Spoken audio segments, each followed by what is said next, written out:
Millions of dollars getting poured into public schools starting next year. Sounds good, right? Wrong, because it's not going to education. You see, the government's forcing schools to get rid of junk food and offer healthy snacks instead. So your kids might be kissing those new books and their bonbons goodbye at the same time. To Elisabeth Meinecke, who says that the government, that this overreach is just getting a little bit scary. Elizabeth, I know you have a few problems with this, but let's start with the overreach aspect. Yeah, well, I mean, I think that when you look at how far they wanted to take these new regulations, I mean, they considered regulating in-school fundraisers. Now, they stopped short of that. But I think, Charles, it's the same problem that you see in the education system itself.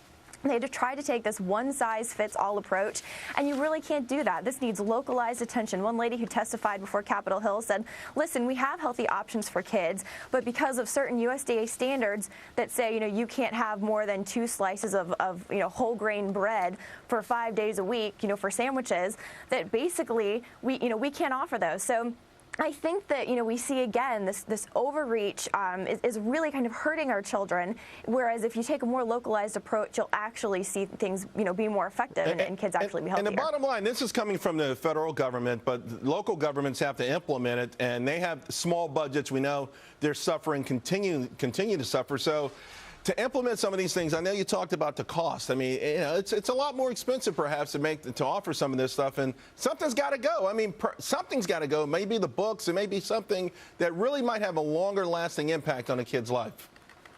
Yeah, well, one lady on Capitol Hill said that, for the schools that she represented, their food costs went from 37% of their revenue to 43% of the revenue as they tried to implement these new regulations. They spent over $43,000 trying to train their employees on these new nutrition standards.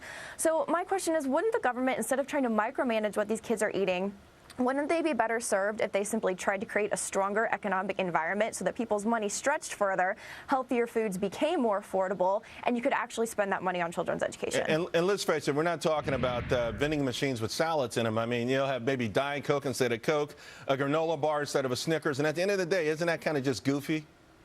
I know. I mean, I don't know. Do these people not read labels? If you've read the label of a granola bar or a Diet Coke, that's still full of artificial things, and that's not necessarily going to be any healthier for your body. So you take out one unhealthy option and you put in another unhealthy option, and you expect the problem to go away. Well, that's not going to work. You pat yourself on the back and you take a bow, and then you go on a world tour.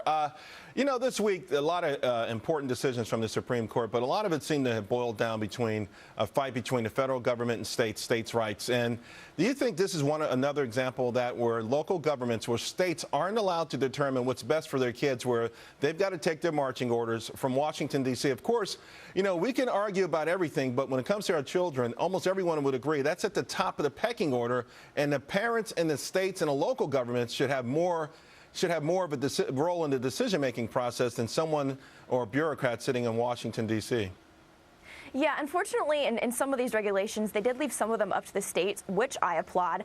However, again, in the example that I used earlier, where they, one lady who said popular health alternatives at, their school, they couldn't implement them because it didn't meet, weekly nutrition standards implemented by the federal government. Well, that's ridiculous. I mean, they had one kid crying in their cafeteria because he couldn't have his peanut butter and jelly sandwich on his first day of school.